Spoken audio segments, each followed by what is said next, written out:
Hello, and thank you for downloading Witness from the BBC World Service.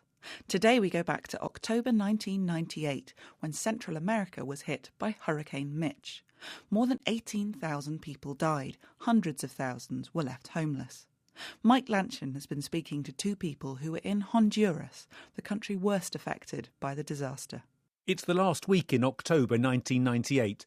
A massive hurricane has been building up for several days over the Atlantic Ocean, just off the northern coast of Honduras.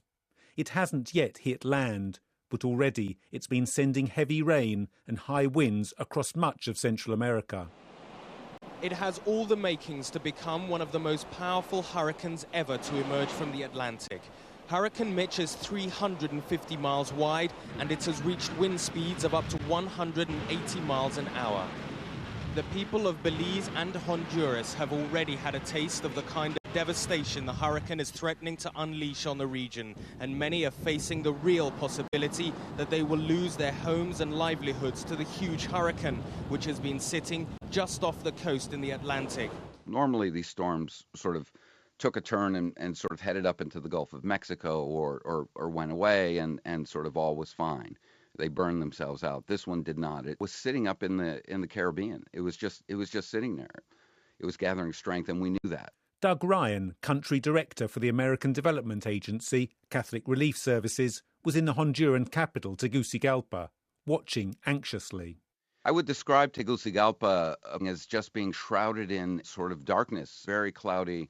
There was a persistent rain, endless rains. There was a sense of uncertainty, certainly, and a certain level of anxiety. Hurricane Mitch has changed course several times over the last 3 days, and there is still no exact way of telling where the full force of the hurricane will strike along the Central American coast or when. And the key moment really was when the storm pivots and it makes its entry in the northern part of Honduras. That was when we knew this was going to be trouble. Mitch, now a Category 5 hurricane, hit land on October the 29th. It was to be one of the worst Atlantic storms in living memory.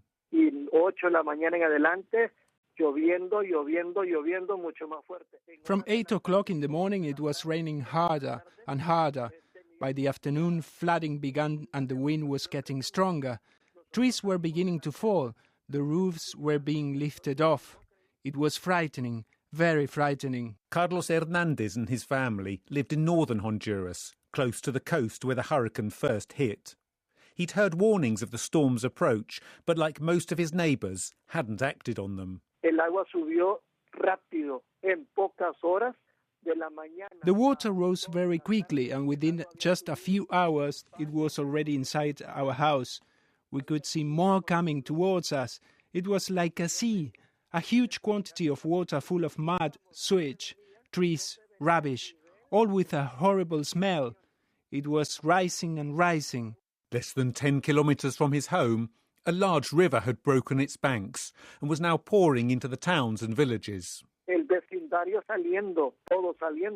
Everyone in the village started fleeing, rushing from their homes as best they could. It was madness. People were desperate, shouting and screaming as the water filled their houses. Ours was in a better condition, on higher ground, but even then I was soon completely covered with the water. The speed with which the rivers were swelling, overflowing and then flooding entire towns and villages took everyone by surprise. We got out carrying the kids on our shoulders, with a few clothes and some food in our arms. We got as far as a tractor and climbed on the back, and it drove us out of the village through the water, over the top of all the fallen trees. I thought we wouldn't make it. Even though Honduras had been on high alert for days, there'd been no mass evacuations. And now vast areas of the country were underwater. You have to imagine a country that is suddenly turned into something like 8,000 islands, kind of literally overnight. And people were cut off. The bridges were destroyed, roads washed out. In a span of 24 hours, there were something like 8,000 people missing, presumed dead. So there was really an overwhelming sense that nature had just decided it was going to slap the country. Around 100 neighborhoods have been completely destroyed. 11 neighborhoods have been for sure erased from the Tegucigalpa map, and both the sanitary and physical infrastructure in the city is considerably damaged. Massive land movements, mud in the streets, mud up to the third floor of buildings, dirt, debris everywhere. There were bodies. There were efforts being made all over the city, and you could see it, of getting lime and getting bodies covered. People who had not managed to escape the fury of the water. I went with our church partners, and we began to visit some of the shelters and to get a sense of what was needed in terms of basic supplies so we could get things to them. That first morning, in the early morning, getting out and seeing left me shocked. At this stage, the survivors are in most need of food and medication. Most of these people that were evacuated and survived the floods had to evacuate their homes in a matter of 15 minutes because their homes were flash flooded, and so they basically left with nothing but what they were wearing. There were a lot of rumors. A rumor that things like typhoid and cholera were spreading rapidly and that the city was going to become something of a scene out of the bubonic plague. There was a certain amount of panic because people were not sure exactly how they were going to eat from day to day. You would see the emptiness in people's eyes. You would see people wondering what had happened. And this was obviously a symptom of trauma. So it was very unstable. A curfew was imposed across the country to stop looting, and within a few days, President Carlos Flores was pleading for help from abroad. We don't have water maybe in 60% of the cities. We're unable to transport the fuel from our Atlantic and from our southern ports. Most of the infrastructure is destroyed.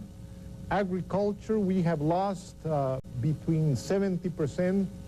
In the total of dead people, we won't count them in the hundreds. It's the thousands that we have. A week ago, thousands of people lived on this spot until a wall of water, maybe 20 to 30 feet high, took away their homes and the very ground that they were living on. The floodwaters have taken just a week to recede. It'll take Honduras many years to recover. Carlos Hernandez and his family were among the lucky ones to escape with their lives, though they'd lost their home and most of their possessions, as well as the land they'd farmed.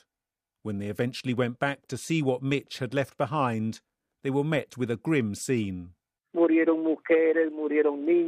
There were some people, women and children, who had died because they didn't get out in time.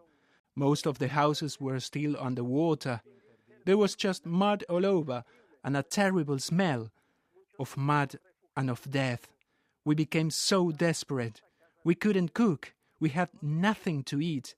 Everything was dirty. And then there was the disease. The kids got malaria. It became impossible. Carlos and his family eventually resettled in the south of Honduras, where he found work giving advice to local farmers. In its short but deadly passage through Central America, Mitch had left more than 18,000 people dead in its wake. In Honduras alone, as many as 14,000 people are thought to have died. 15 years on, the country still has not fully recovered. Mike Lanchin reporting.